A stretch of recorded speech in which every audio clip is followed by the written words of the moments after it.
हमारा इतिहास वो नहीं है, मेरा इतिहास वो नहीं है जो हमें पढ़ाया गया, मेरा इतिहास वो नहीं है जो हमको बताया गया, बल्कि मेरा इतिहास तो वो है जिसको हम ही से छुपाया गया, और छुपाया ही नहीं गया बल्कि उसे जमीन में दबाया गया। और सही इतिहास को जानने के लिए उस जमीन को खोदेंगे जब, तो हमारे सही इतिहास जमीन के सीना को चीर करके और बड़े स्पष्ट रूप से हमारे सामने आ जाएंगे। वो चाहे बुद्ध विहार के रूप में हो, चाहे शिलालेख के रूप में हो, चाहे स्तंभ लेख के रूप में है। और कैसे पक्षपात किया गया हम सब लोग जानते हैं कि लिखने वालों ने तो लिख दिया कि जो जीता वही सिकंदर, जो जीता वो सिकंदर, लेकिन लिखने वाला ये भूल गया और इस सच्चाई को हमारे सामने नहीं आने दिया कि वो सिकंदर क्या, वो सिकंदर जो विश्व विजय का सपना लेकर भारत पर चढ़ाई किया था और उसकी सपना आकर के इसी भारत में चंद्रगुप्त मौर्य के सामने विघटित हो गई थी, विच्छिन्न हो गई थी और वो भाग करके अपना जान बचाया था।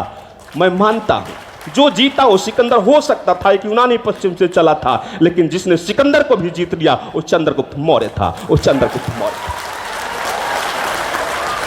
और हम लोग कल्याणकारी की बात करते हैं तो जिस सिकंदर ने, गुरुजी बैठे हुए हैं, पंजाब की धरती को खून से रंग दिया था जिस सिकंदर ने, और 2 ही पीढ़ी के बाद जब सम्राट अशोक आते हैं तो उन सारे चीजों को भुला करके और वहां तक जाकर के दवाइयां बंटवा देते हैं, वहां तक जाके दवाइयां बंटवा देते हैं। ऐसे है हमारे सम्राट अशोक है। और इसीलिए इसी आधार पर सम्राट तो बन चुके थे, उनके दादा और उनके पिता से साम्राज्य मिल चुका था, वो राजा तो थे ही, लेकिन वो राजा से संतुष्ट नहीं थे, उनको महान बनना था। और उनको ये बात समझ में आ गई थी कि महान बनने के लिए हम तलवार के बल पर महान बन ही नहीं सकते हैं। सम्राट अशोक को महान इसलिए नहीं कहा जाता है कि उनका साम्राज्य बहुत विस्तृत था, उनके भुजाओं में बहुत ताकत थी, इसलिए नहीं, बल्कि उनको महान इसलिए कहा जाता था कि उन्होंने कभी भी अपने प्रजा पर शासन नहीं किया। वो शासन शब्द जो हमारे पास आते हैं, सम्राट अशोक ने अपने प्रजा पर शासन नहीं किया था,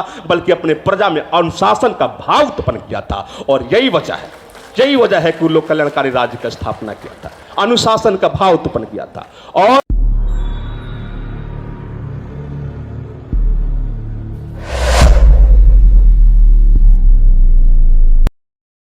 युवा दिलों की धड़कन अभिषेक रंजन जी को बुलाना चाहता हूं कि बेहतर से बेहतर का प्रयास करो, बेहतर से बेहतर का प्रयास करो। मिल जाए नदी तो समंदर की तलाश करो, टूट जाते हैं शीशे पत्थरों की चोट से, टूट जाए पत्थर ऐसे शीशे की तलाश करो, ऐसे शीशे की तलाश करो। इसी क्रांतिकारी अभिनंदन के साथ अभिषेक रंजन जी।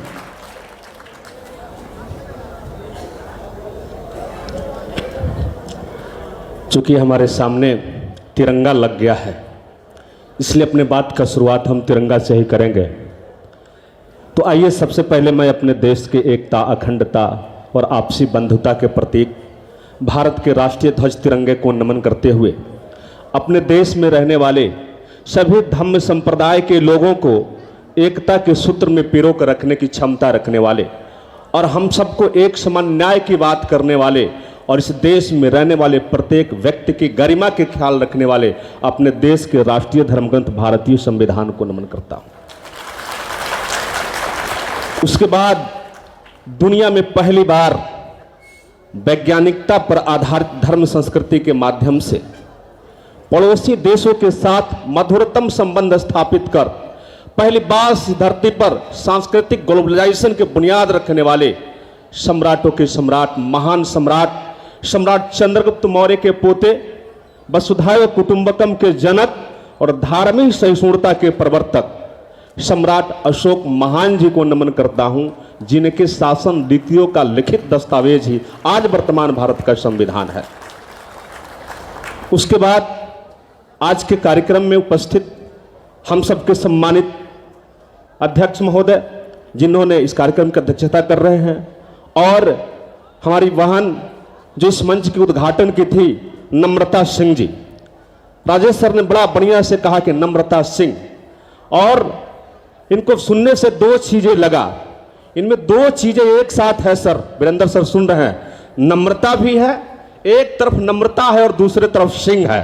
तो ऐसे लोगों से देखिए दोनों गुण है, नम्रता भी है और सिंह भी है। आप मेरे साथ जैसे पेश आओगे वैसे व्यवहार करने के लिए मैं तैयार हूं। और ठीक अशोका की भांति कि मैं तलवार फेंका नहीं हूं, तलवार रखा हूं, मुझे चलाना भूला नहीं हूं, मैं चलाना जानता हूं। तो एक तरफ नम्रता है तो एक तरफ सिंह है। तो हम लोगों को दोनों उभारना है।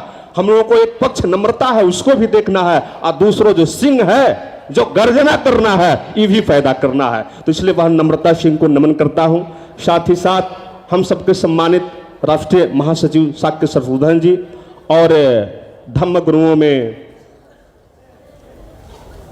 हम सबके गुरु और श्रीलंका से चल करके आए शिवली गुरु जी और विभिन्न धम्म संस्कृति का रिप्रेजेंटेशन कर रहे विभिन्न धर्म के धर्मगुरु, आप सबको नमन बंदन करते हुए मैं अपने बातों को शुरू करता हूं।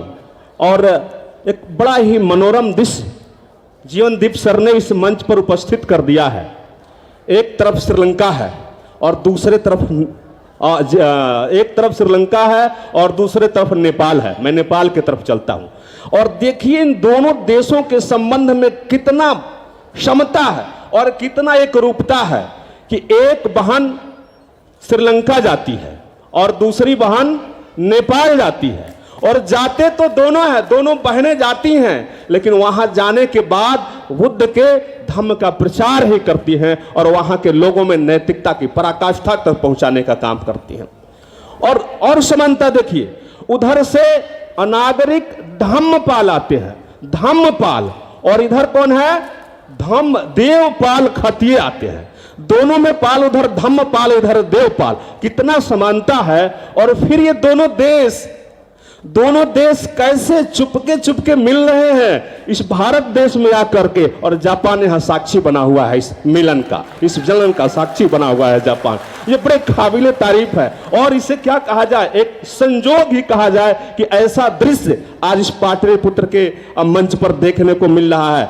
तो मैं ये कहूंगा कि आज का विषय बिंदु है कि लोक कल्याणकारी राज्य के प्रवर्तक सम्राट अशोक, यूं ही नहीं, क्यों नहीं, इसलिए कि सब लोगों ने कहा कि सम्राट अशोक ने कलिंगा के बाद धम्म के बल पर शासन किया और उसके बाद से वो बुद्ध के धम्म को अपनाया। तो मैं बता दूं कि सम्राट अशोका ने बुद्ध के धम्म को इसलिए नहीं अपनाया कि बुद्ध ने किसी धर्म का प्रतिपादन किया था। आज मैं ये स्पष्ट कर देना चाहता हूं कि बुद्ध ने आज के जैसे हिंदू, मुस्लिम, सिख, ईसाई, यहूदी जैसे धर्म बने हुए हैं, इस तरह का धर्म का स्थापना सम्राट बुद्ध ने किया ही नहीं था। और बुद्ध का धर्म उसकी खासियत थी कि बुद्ध का धर्म विशिष्ट था अपने आप में। बुद्ध का धर्म सम्यक था, बुद्ध का धर्म संतुलित था, बुद्ध का धर्म तार्किक भी था, प्राथमिक था, साक्षात्मक था, परीक्षणीय था, और सबसे बड़ी बात थी कि बुद्ध का धर्म वैज्ञानिक था। और इसीलिए सम्राट अशोका ने बुद्ध के धम्म को अपनाया और बुद्ध के धम्म को अपना करके उस सम्राट से एक महान शासक के रूप में परिणित हो गया। और लोक कल्याणकारी नीति, मैं इस पर ज्यादा नहीं कहूंगा, मैं सिर्फ इतना ही कहूंगा कि सब लोगों ने सोचा कि मानव कल्याण किया जाए, लेकिन अशोक ने सोचा कि नहीं, लोक कल्याण किया जाए। और मानव कल्याण का मतलब होता है सिर्फ मानव मात्र का कल्याण, और लोक कल्याण का मतलब होता है इस देश में रहने वाले, इस भूमंडल पर रहने वाले सभी पशु पक्षी से लेकर सजीव से लेकर अजीव तक सारे धरोहरों का यहां संरक्षण किया जाए। इसीलिए इसको कहा जाता है कि लोक कल्याणकारी शासन की स्थापना किया जाए। और मैं ये कह दूं कि एक बात बार बार आ रही है कि सम्राट अशोक कभी चांडा अशोक हुआ करता था और उन्होंने अपने 99 भाइयों का कत्ल करके और शासक बना था। लेकिन मैं ये बता दूं कि आज इतिहासकार भी बड़ी पक्षपात कर रहे हैं और बिना किसी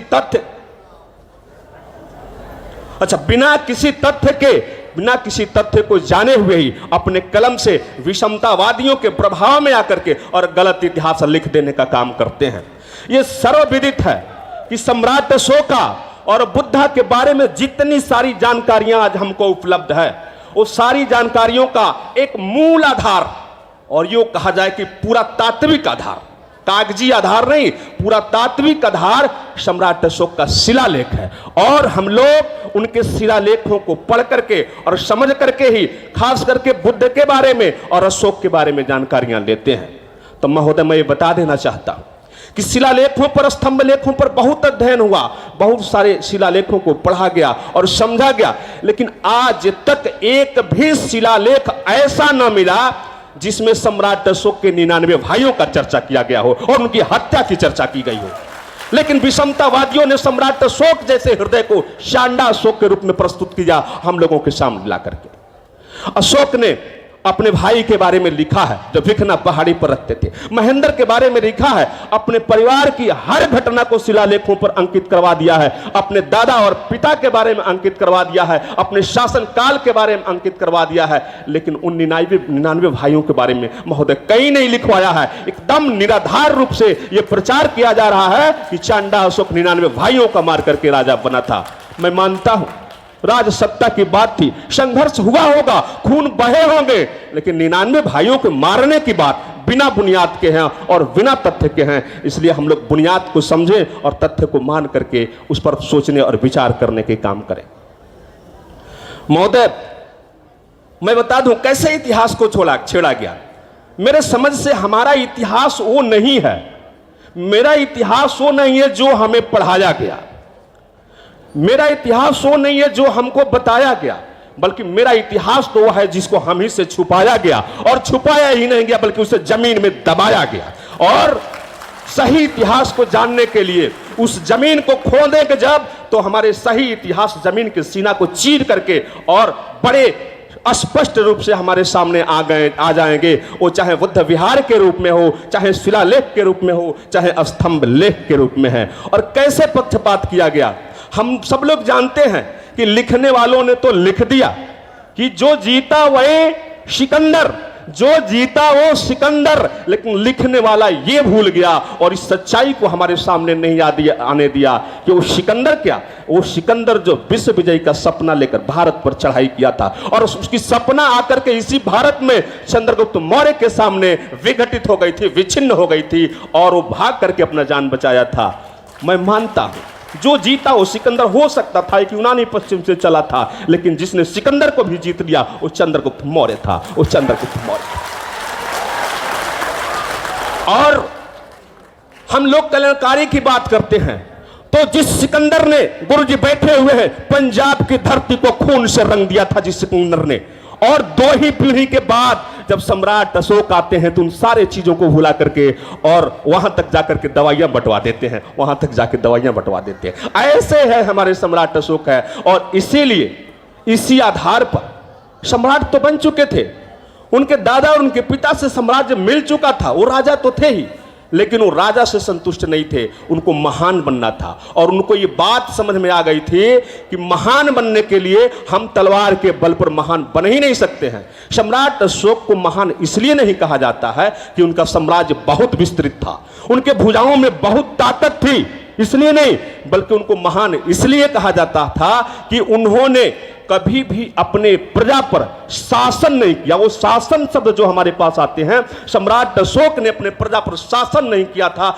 बल्कि अपने प्रजा में अनुशासन का भाव उत्पन्न किया था। और यही वजह है कि लोग कल्याणकारी राज्य की स्थापना किया था, अनुशासन का भाव उत्पन्न किया था। और वो कोई भी नियम ऐसा नहीं बनाए जिसको पालन करने में कठिनाई हो, उन्होंने बनाया, अपने ऊपर लागू किया, और लागू करने के बाद यदि देखा कि यह संभव है, ऐसा किया जा सकता है, तब जाकर के उन्होंने प्रजा पर लागू किया।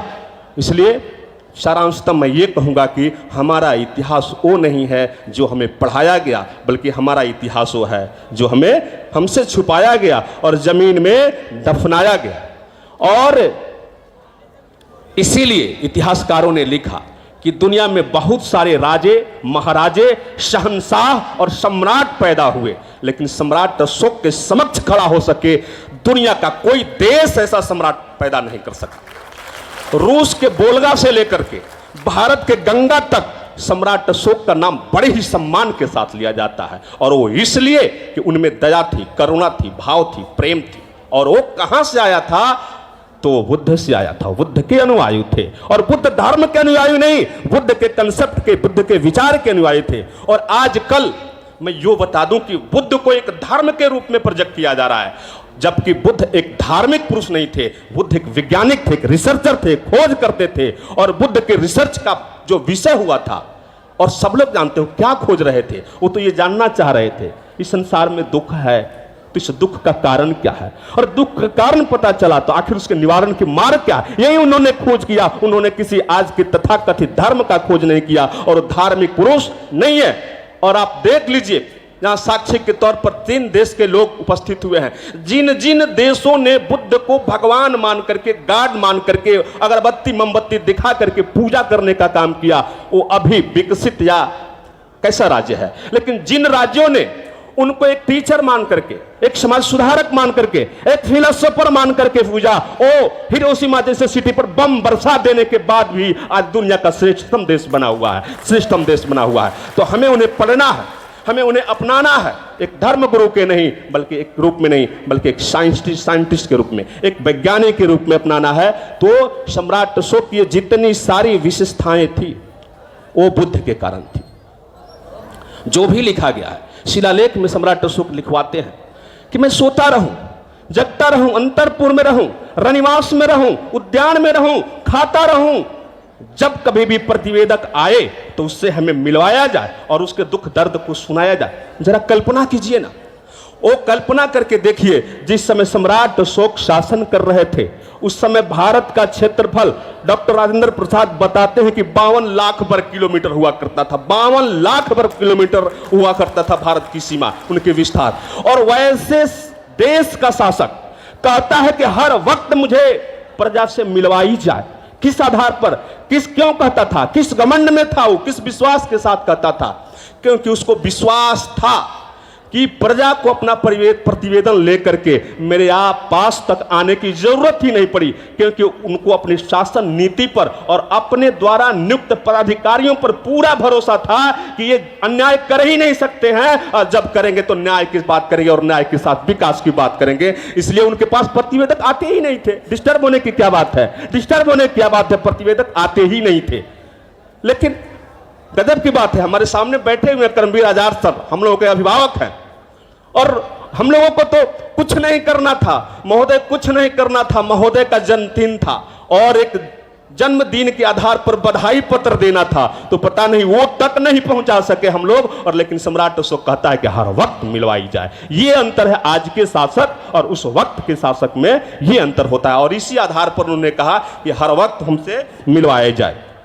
और मैंने बता ही दिया कि सम्राट अशोक ने कभी जनता पर शासन नहीं किया, उनमें अनुशासन का बोध पैदा किया। और वो कहते हैं कि किसी देश की उन्नति का मापदंड और आधार वहां बिजली, पानी और सड़क के विकास तक ही सीमित नहीं होता है। प्रजा असली शासन के विस्तार का मूल्यांकन वहां के रहने वाले प्रजा के नैतिक उत्थान के आधार पर किया जाता है। और सम्राट अशोक के काल में कहिए या बुद्ध के काल में कहिए, जो वहां की प्रजा थी, जो जनता थी, वो नैतिकता के पराकाष्ठा को पार कर गई थी, वो हद पार कर गई थी। और शायद इसलिए तो कहा जाता है कि उस वक्त पाटलिपुत्र के घरों में ताले नहीं लगवाए जाते थे, ताले नहीं लगवाए जाते थे। अरे ताला तो एक सिंबल है, ताला तो एक सिंबल है, सिर्फ ये बताने के लिए घर का मालिक नहीं है, हमें इस घर में नहीं जाना है, इसलिए ताला लगाया जाता है। और दरवाजे और किवाड़ भी इसलिए लगाए जाते हैं। लेकिन आज के परिवेश में कोई देखता है कि ताला नहीं लगा है तो उसका ये अर्थ निकालता है, चलो बड़ी अच्छा हुआ, घर का मालिक नहीं, हम जो चाहें सो कर सकते हैं। और सम्राट अशोक ने यही लोगों के अंदर से और यही ये किए। यदि आज जनता दरबार में फरियादियों की संख्या बढ़ रही होगी तो इसका एक मापदंड है कि आपके द्वारा नियुक्त किए गए अधिकारी और पदाधिकारी निष्ठा, ईमानदारी और न्याय के साथ काम नहीं कर रहे होंगे। और ये सोच लीजिए, जब फरियादी आ रहे हैं आपके पास, इसका मतलब कि कहीं ना कहीं कुछ पदाधिकारियों में गड़बड़ी है। आपकी नीयत कितने भी अच्छी हो, लेकिन आपने जो रज्जुक नियुक्त किए थे, जो पदाधिकारी नियुक्त किए, वो कहीं ना कहीं ठीक नहीं है। इसलिए हमारे पास दरबार में प्रतिवेदन आ रहे हैं। महोदय, हमारे बीच सब लोगों ने बताया अशोक के बारे में, और हम लोग भी पढ़ते हैं ऋण के बारे में। अशोक ने अपने शिलालेख में लिखवाया है कई तरह के कर्ज होते हैं, कई तरह के ऋण होते हैं। कोई दीव ऋण की बात करता है, कोई मातृ ऋण की बात करता है, कोई गुरु ऋण की बात करता है, कोई गुरु ऋण पितृ ऋण की बात करता है। लेकिन इन सब से हट करके, इन सब के साथ सम्राट ने एक प्रजा के ऋण की बात कहा, और वो कहा कि मैं इसलिए काम कर रहा हूं कि प्रजा का मेरे ऊपर ऋण है, उस ऋण को मैं चुका रहा हूं। जरा सोचिए, जो सम्राट ऐसा सोच करके शासन करेगा, कभी अपने प्रजा के साथ लाठीचार्ज कर सकता है क्या जीवनदीप सर? कभी नहीं कर सकता है, लाठीचार्ज नहीं कर सकता है। जो अपने प्रजा को अपना संतान मान लिया, अपना पुत्र मान लिया, तो ऐसा काम नहीं कर सकता है। इसलिए आज के शासकों को सम्राट अशोक की शासन नीति से प्रेरणा लेनी चाहिए। और हमारे डॉक्टर साहब कहते हैं, आज जो कानपुर में मुख्य वक्ता के तौर पे बोल रहे होंगे, आज उनका शिष्य यहां बोल रहा है, वो कहते हैं कि राजा की वही बात नैतिक उत्थान के आधार पर मापी जाती है। तो मैं ये कहूं कि प्रजा ऋण चुकाने के लिए उसको अपने कर्तव्य के रूप में उसको मानते थे। और इसी के साथ जब सिकंदर आया तो उस समय सम्राट अशोक थे, और कहा जाता है कि सिकंदर उनके पिता बिंदुसार को ऐसा लगा था कि इस देश को संचालित करने के लिए, प्रजा में नैतिक उत्थान करने के लिए उस देश में दार्शनिकों का रहना बहुत जरूरी है। इसलिए बिंदुसार एक दार्शनिक तलाश रहे थे। मैंने पढ़ा है कि यूनान के पास कुछ अंजीर लेकर के और वहां से उसके बदले में दार्शनिक मांगे थे, लेकिन उनको वहां से दार्शनिक नहीं मिल पाया वहां से, और बड़े चिंतित थे। लेकिन उस दार्शनिक को, बिंदुसार की जो आंखें दार्शनिकों का तलाश यूनान तक करता था, सम्राट अशोक ने उस दार्शनिक को भारत में ही खोज लिया और उसको अपना करके महान बन गया। सर जी, उसको अपना करके महान बन गया सम्राट अशोक। तो ये बुद्ध का जो धम्म है वो इतना परफेक्ट है, इतना प्रैक्टिकल है कि जो कोई इसको अपना लेगा फिर अशोक के तरह ही सफलताओं का पराकाष्ठा पार कर सकता है। और मैं शासन नीति पर बात कर रहा हूं इसलिए कि माननीय हमारे बीच नहीं आए, हमको उनको चीफ गेस्ट बनाया था और हम लोगों ने उनके लिए एक बड़ा अच्छा मोमेंटो भी बनाया था।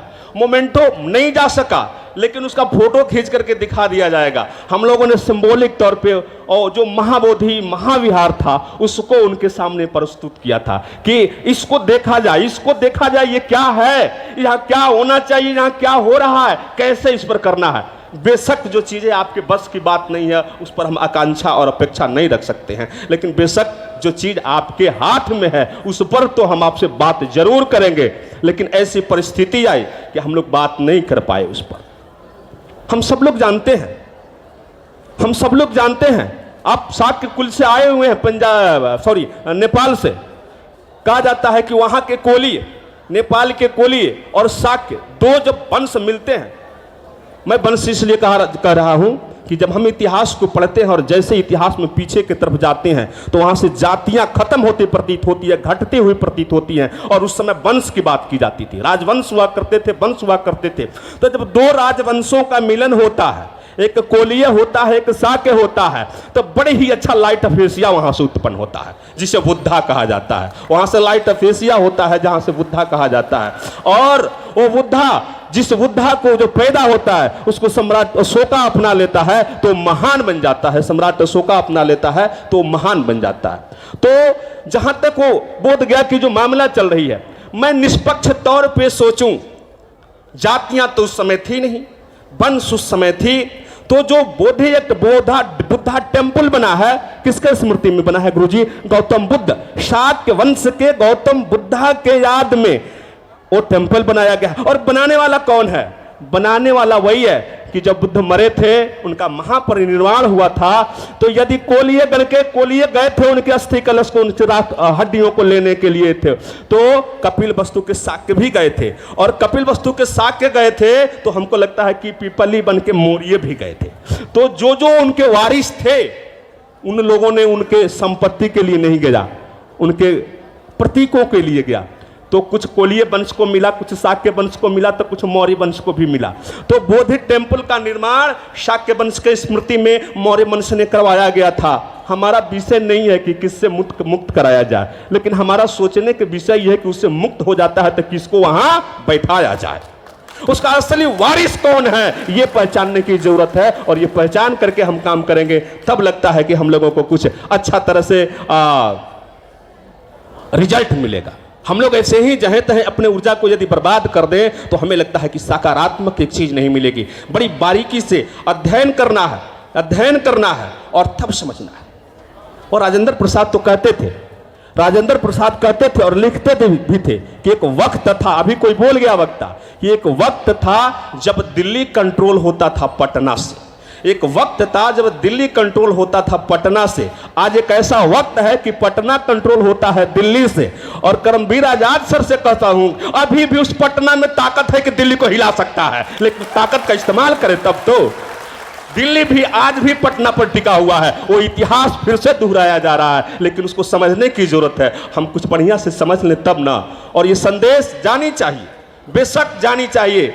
अब किसी के माध्यम से जाए ये हमें नहीं मालूम, लेकिन संदेश जानी चाहिए महोदय। और सम्राट अशोका इसलिए महान थे कि उन्होंने विद्यालय नहीं बनवाए।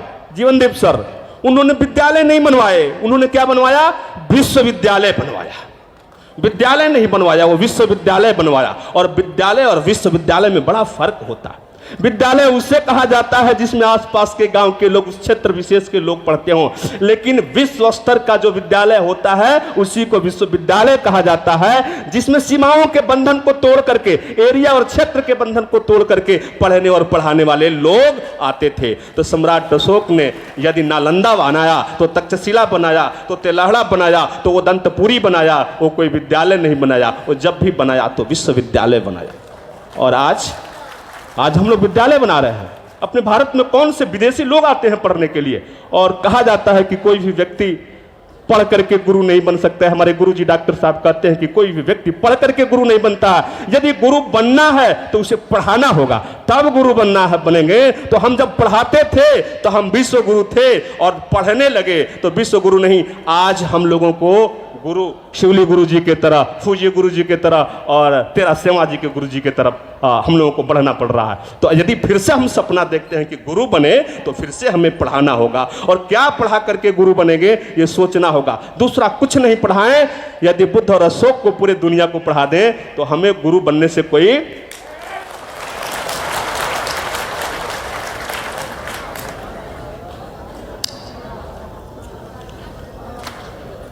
और कोई संगठन, मैं संगठन पर थोड़ी सी बात करूं, कितना बड़ा है और कितना छोटा है ये मेरा कहना नहीं है। हमारे एक बड़े श्रद्धेय व्यक्ति जो जाकर के बिहार से जाकर के उत्तर प्रदेश में बोल दिए कि संगठन बड़ा है लेकिन उसका विचार छोटा है। लेकिन आपका संगठन छोटा है लेकिन आपका विचार बड़ा है। वो कौन सा विचार है जिसके छोटा होने और बड़ा होने से फर्क पड़ जाता है, आकार में बड़ा होने से नहीं। और कुछ नहीं, वो बुद्ध के विचार हैं, अशोक के विचार हैं। भले हमारा संगठन छोटा है लेकिन मेरे विचार जो हैं किसके हैं? बुद्ध और अशोक के हैं। और बुद्ध और अशोक के विचार हैं क्या? समता, करुणा, मैत्री, प्रेम और बराबरी का विचार है, आपस में भाईचारे के विचार है। तो संगठन कितना भी बड़ा हो, विचार उसके बड़े नहीं हो तब तक उसको बड़े संगठन में परिणित नहीं किया जा सकता है। और किसी भी संगठन को बड़ा होने में उस संगठन के पास 3 चीजें होनी चाहिए। 3 चीजें होनी चाहिए तो बड़ा आकार में भी बन सकता है। और डॉक्टर साहब बताते हैं कि राहत, सुरक्षा और सम्मान। जिस किसी संगठन, जिस किसी व्यक्ति के पास ये 3 चीजें होती हैं, राहत, सुरक्षा और सम्मान, जो ये 3 चीज दे देता है तो समझो कि वो संगठन विचारों से भी बड़ा हो गया और फिर वो महान भी बन गया। तो हम सम्राट अशोक क्लब के लोगों के पास गुरुजी आए हैं, श्रीलंका से गुरुजी आए हैं, जापान से आए हैं और नेपाल से भी आए हैं। मेरे पास सब कुछ है, एक बड़ा बनने का सब कुछ है। 2-3 चीजें जो जरूरी होती है संगठन को बड़ा होने के लिए, वो 3 चीजों में से अभी वर्तमान में हमारे पास सिर्फ एक चीज है, और राहत, सुरक्षा और सम्मान। तो सिर्फ हम किसी को अभी की तारीख में सम्मान दे सकते हैं, और 3 चीजों में सम्मान दे दे करके, और आज इतना भीड़ इकट्ठा कर लिया इस कृष्ण मेमोरियल हॉल में कि हमारा खाना कम पड़ गया, और जितनी भीड़ अंदर है उससे कई गुना भीड़ बाहर भी थी। तो ये सिर्फ सम्मान के बल पर। यदि राहत और सुरक्षा हम देने लगे तो हमको लगता है कि हमारा टक्कर देने वाला कोई संगठन इस भारत और दुनिया में काम नहीं करेगा सर। और कहां से देंगे राहत और सुरक्षा? वीरेंद्र सर, अरे कोई समंदर हो तो उससे मुझे क्या लेना देना अगर वो मेरी प्यास ना बुझा सके। समंदर होने से क्या फायदा, वो छोटा गड्ढा ही है लेकिन उससे मेरी प्यास बुझ जाती है। हम छोटे छोटे आधा लीटर का बोतलें ला करके रैली बार में प्यास बुझा देते हैं, तो वही समझे कि मेरे लिए समंदर है। आप समंदर हो, मेरा प्यास नहीं बुझा पाए तो उससे मेरे किसी काम के नहीं हो। तो मैं चाहता हूं कि हमारे पास संसाधन कम है कि ज्यादा है, ये महत्वपूर्ण बात है, लेकिन उससे महत्वपूर्ण बात यह है कि हमारा व्यवहार कैसा है। और यही चीजें कभी कभी बड़ा कंफ्यूजन हो जाता है। अब माननीय होते तो मैं बताता, महासचिव महोदय, बड़ी कंफ्यूजन होता है, खास करके बिहार के परिप्रेक्ष्य में बड़ा कंफ्यूजन हो जाता है। बिहार में कुछ कुछ लोग कहते हैं कि सम्राट अशोक क्लब अब जदयू के लिए काम करने लगा है। तो कभी कभी जब आलोक मेहता जी आ जाते हैं तो वो कहता है कि नहीं, ये लगता है कि राजद के लिए भी काम कर रहा है। कभी कोई आ जाता है तो हम पर हमेशा आरोप लगाए जाते हैं। लेकिन आज मैं इस पाटलिपुत्र के धरती के मंच से ये घोषणा करता हूं कि मेरा संगठन किसी पार्टी के लिए नहीं काम करता है, बल्कि देश के एकता, अखंडता, आपसी बंधुता के लिए काम करता है। और जो लोग इसमें हमारा साथ देंगे, हम उसके लिए काम करते हैं, हम उसके लिए काम करते हैं। और हम लोग किसी पार्टी के प्रचारक नहीं है, हम लोग तो सम्राट अशोक क्लब के एक सच्चे विचारक हैं, जो विचार देते हैं लोगों के बीच जाकर के महोदय। और विचार ही एक ऐसा चीज है कि किसी भी राजा को महान से महानतम बना सकता है, और वो बुद्ध के विचार ही थे, वो बुद्ध के विचार ही थे जो सम्राट अशोक को महान बना दिया। तो हमें अपने विचार को बड़ा बनाना है, और जब विचार बन जाएंगे तो स्वतः। और ये जो सम्राट अशोक क्लब का कार्यक्रम है, जो हम लोग जयंती मना रहे हैं, कुछ ही दिनों से तो मना रहे हैं महासचिव महोदय, कुछ ही दिनों से, लगता है कि 16-17 से हम लोग बिहार की धरती पर मना रहे हैं। और जब शुरू किए थे जीवन दिवस मनाना, तो इसमें कुछ नहीं, हम सिर्फ एक छोटे आबादी, छोटे क्षेत्र के लोग, बिहार के लोग मनाते थे। और बिहार स्तर पर मनाते थे तो शायद मुख्यमंत्री ने नाम भी दिया है, इसको राजकीय छुट्टी कहा है, राजकीय। जब हम लोगों ने और काम किया तो देखे कि छत्तीसगढ़ से भी इसमें लोग आ गए, अरे उत्तर प्रदेश से भी आ गए, कभी राजस्थान से भी आ गए। तो हम लोगों को लगने लगा, ऐसा प्रतीत होने लगा कि शायद हमारा कार्यक्रम राजकीय से राष्ट्रीय की तरफ जा रहा है क्या। और जब राष्ट्रीय की तरफ जाने लगा तो हमें और खुशी हुई। लेकिन जब इस बार हम देख रहे हैं कि राष्ट्रीय के साथ साथ यहां 3 देश आ गए हैं, जापान भी आ गया, श्रीलंका भी आ गया और नेपाल भी आ गया, तो हमको तो मन करता है कि कहें कि राष्ट्रीय भी नहीं, ये तो अंतर्राष्ट्रीय कार्यक्रम हो गया। आप लोगों को लग रहा है कि नहीं कि अंतर्राष्ट्रीय मंच है ये? तो अंतर्राष्ट्रीय मंच लग रहा है तो अगले बार से हमको लगता है कि हम लोग इसी तरह से काम करते रहें और अपने लोग इसी तरह से साथ देने लगे, तो मैं छोड़ दूंगा इस कृष्ण मेमोरियल हॉल को, अपने दादा के नाम पर जो बना है सम्राट अशोका कन्वेंशन केंद्र, वहां जाके कार्यक्रम करेंगे, वहां जाके कार्यक्रम करेंगे। और आधे लोग जो भीतर, आधे लोग बाहर थे, वहां पूरे लोग अंदर हो जाएंगे। और फिर भी हम काम करते रहे तो वो भी छोटा पड़ेगा। तो दादा का मैदान, अशोका मैदान तो यही ना है जो सर ने कहा गया, वो तो यही है ना। तो हम वहां भी काम करेंगे, हम वहां भी काम करेंगे, उस स्तर पर भी काम करेंगे। और धीरे धीरे ऐसे ही काम करते रहे तो वो दिन देर नहीं। हम लोग क्या मांगते हैं, किसी के पास जाते हैं तो ना ही हम टिकट मांगते हैं, ना रुपया मांगते हैं, ना नौकरी मांगते हैं। हम तो कहते हैं आप मुझे मेरी खोई हुई संस्कृति वापस कर दो, हम उतना ही में खुश हो जाएंगे। हमारी संस्कृति वापस कर दो। और हम संस्कृति पर काम करते हैं क्योंकि मुझे विश्वास है कि सत्ता परिवर्तन से कुछ नहीं होता है जब तक वैचारिक परिवर्तन न किया जा सके। वैचारिक परिवर्तन से भी कुछ किया जा सकता है। इसीलिए सम्राट अशोक ने पदाधिकारी नियुक्त किए थे, जो हम पुलिस बोलते हैं आज पुलिस। और आज जो पुलिस की भावना बनी हुई है कि डंडा चलाना, अरेस्ट करना, मार करना, काट करना, अशोक ने शिलालेखों में अंकित करवा दिया है कि सम्राट अशोका का पुलिस का मतलब ये होता था कि वे लोग खुद धम्म का अनुसरण करें और प्रजा को भी धम्म का अनुसरण करने के लिए बड़ी बारीकी से जाकर लोगों को प्रेरित करें। और आज पुलिस का अभिप्राय क्या हो गया, इसलिए हमें प्रेरणा लेनी होगी। मैं यही तो कह रहा हूं कि इसीलिए तो सम्राट अशोक को कहा जाता है कि लोक कल्याणकारी राज्य के प्रवर्तक थे, लोक कल्याणकारी राज्य के प्रवर्तक थे। और दूसरी बात यह है, किसी देश को जोड़े रखने के लिए, किसी 2 देशों को जोड़े रखने के लिए एक भाषा बहुत महत्वपूर्ण योगदान निभाता है। अगर हमको लगता है कि हमारे बीच जो जुनसिंह तारा सेवा गुरुजी आए थे वो हिंदी नहीं बोलते, तो हमको उनका भाषण कैसा हो नहीं लगता, क्योंकि कितना अच्छा बोल रहे हो हमको समझ में नहीं आ रहा है, तो क्या फायदा, क्या फायदा। शिवली गुरुजी आते और सिंगली बोल करके चले जाते तो हमें क्या फायदा। लेकिन एक भाषा है हिंदी जो हम सबको जोड़े हुए है और सब में आस्था पैदा कर दिया है, और इसी भाषा के आधार पर तो सम्राट अशोका ने पूरी दुनिया को जोड़ लिया था।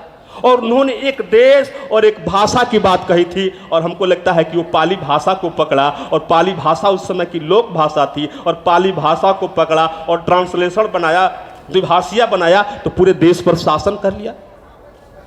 कहा जाता है कि शासन भी दो तरह का होता है, एक शारीरिक शासन होता है और दूसरा वैचारिक शासन होता है। दैहिक शासन होता है और वैचारिक शासन होता है। तो सम्राट अशोक को यह समझ में आ गई थी कि जो दैहिक शासन होता है, शरीर से शासन किया जाता है, हमारे कमजोर पड़ते ही या हमारे मरते ही वो शासन पुनः खत्म हो जाता है। लेकिन जो शासन वैचारिक होता है, विचारों के आधार पर किया जाता है, वो राजा के मरने के बाद भी हजारों वर्षों तक वैसे ही जिंदा होता है। वही तो सम्राट अशोक ने किया।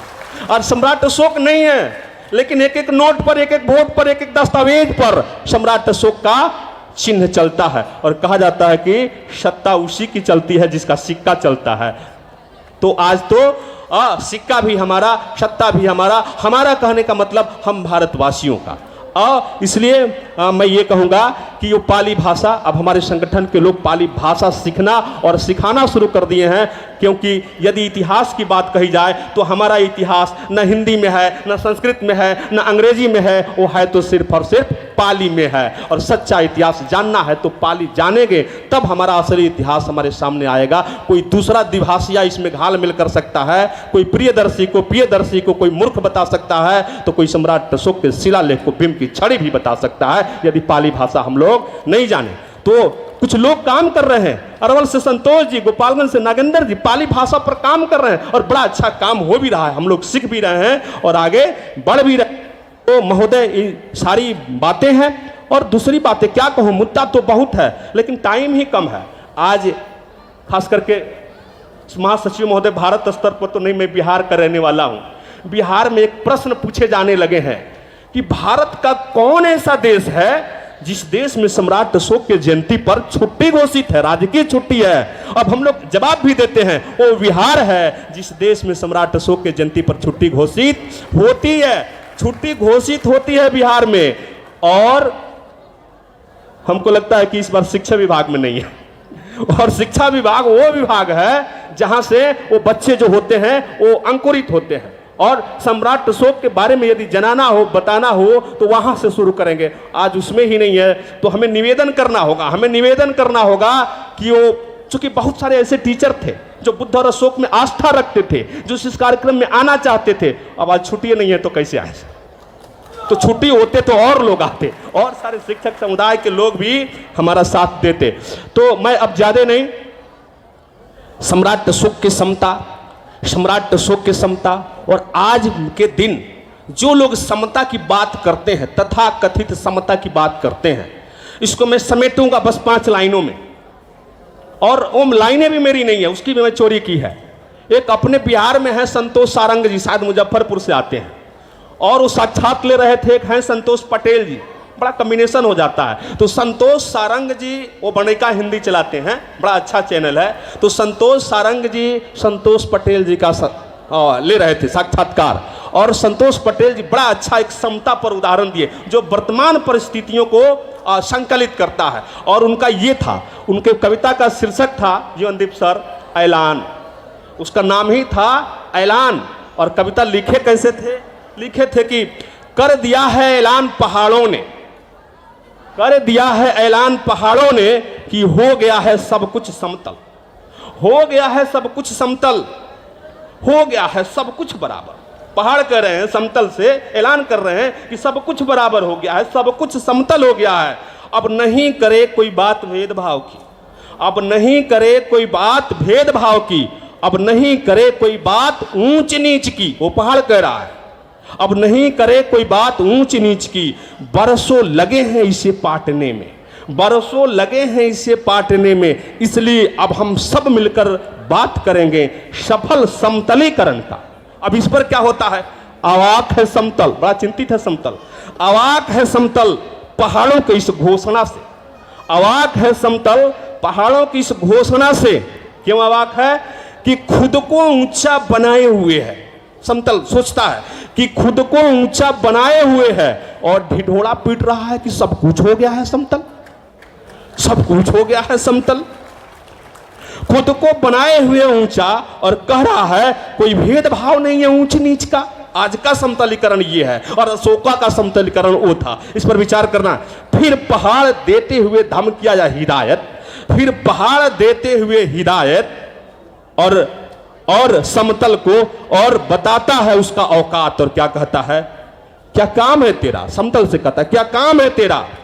पानी देना, अन्न देना, हवा देना, सब कुछ देने की जिम्मेदारी तुम्हारी है, देने की जिम्मेदारी तुम्हारी है। लेकिन सुनो समतल, हम ऊंचे हैं और ऊंचे ही रहेंगे। पहाड़ कहता है कि सुनो समतल, हम ऊंचे हैं और ऊंचे ही रहेंगे, क्योंकि हमें अपनी चोटी पसंद है, जानती है सारी दुनिया। हमें अपनी चोटी पसंद है, जानती है सारी दुनिया। इसलिए हमारा ऐलान है, इसलिए हमारा ऐलान है कि सब कुछ हो गया है समतल। इसको मान लो बिना किसी हुज्जत का। तो आज का समतलीकरण की बात यह है और अशोका की समतलीकरण की बात थी। तो आज अपरेंट है और कल रियल हुआ करते थे। तो अब मैं बंद करूंगा क्योंकि हमको लगता है कि टाइम भी हो गया है और मैं आगे कुछ नहीं कहूँगा। फिर से कभी बातें होगी और हम लोग मिलते रहें तो बातें करते रहेंगे। इसी के साथ अब मैं अपने बातों को विराम दूंगा क्योंकि गुरुजी को भी जाना है, बहुत देर से परेशान है। तो फिर से मैं अपने बातों को विराम देता हूँ। आप सबको फिर से एक बार जय बुद्ध, जय अशोक, जय भारत, जय संविधान।